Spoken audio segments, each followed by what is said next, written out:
Sometimes stave notation is exerting its influence on music that sounds like it's being made up on the spot. The apparently free-flowing, improvised sounds of a musician like Courtney Pine are made possible thanks to a musical template written down on Guido's trusty lines. J.S. Bach would have approved. Ladies and gentlemen, ladies and gentlemen,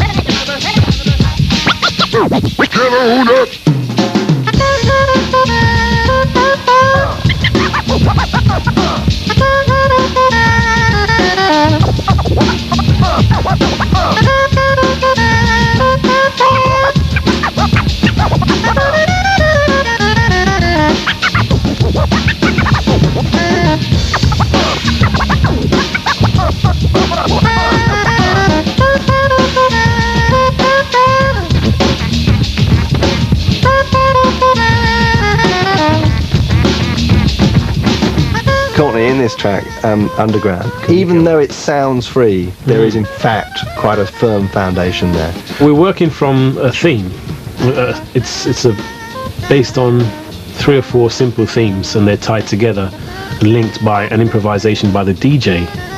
So it's improvisatory in nature, yes, but there is definitely a structure to what we do. If you do write something down, whether it's a series of chords or the melody, it's really like a starting point. Very much so, yeah. I give the chords, I may give the melody and the accents, and that's it, and everybody's on their own.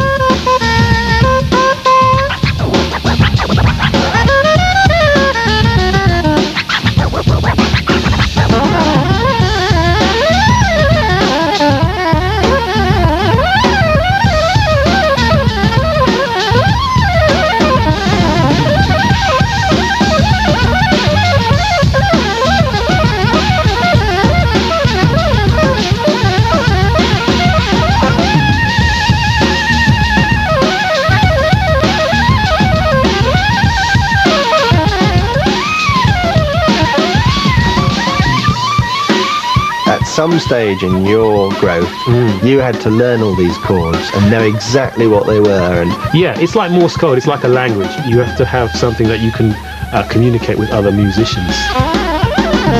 Learning how to sight read and going through the whole system, it's hard work, but it's essential if you're serious about music.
in this scriptorium in Fontenay Abbey in Burgundy, medieval monks used to sit laboriously copying out countless books and music scores.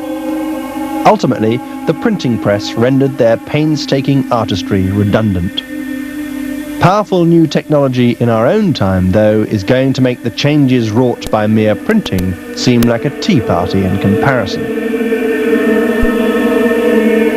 Whilst some classically trained professional composers might still write all their scores out by hand, the overwhelming trend is for music to be transferred onto the page by another means altogether. 5 years ago, I used to write out all my compositions in the old-fashioned way on lined manuscript paper, like all those thousands of composers in the past. Now I have the mighty Sibelius software to do it all for me. I can either input the notes onto the virtual score on the screen by this typewriter pad here, or I can simply play them in on this keyboard.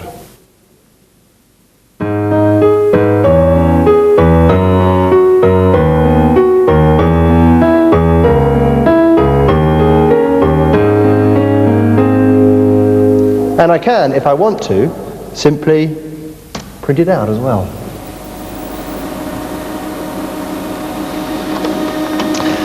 The thing is, wonderful though this instantly printed music looks, it is in fact rather inaccurate, or rather it's far too accurate, with lots of minute details I couldn't possibly understand if I were playing it at the piano.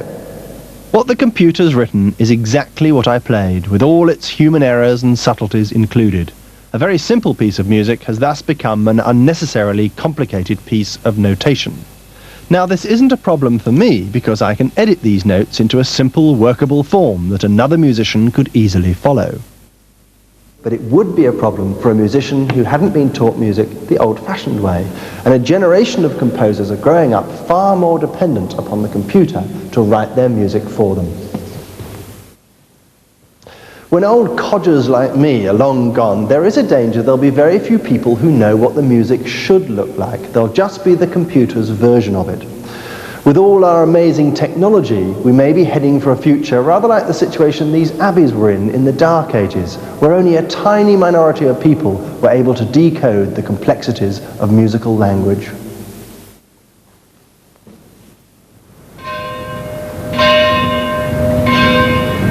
Guido of Arezzo would have loved the Sibelius music software that I have in my studio.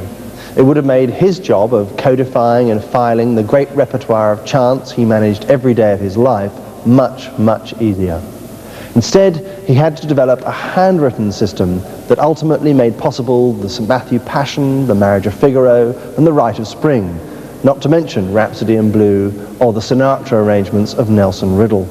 I believe it was our great good fortune that he did, because whatever happens next, written music's first millennium has been a fantastic adventure.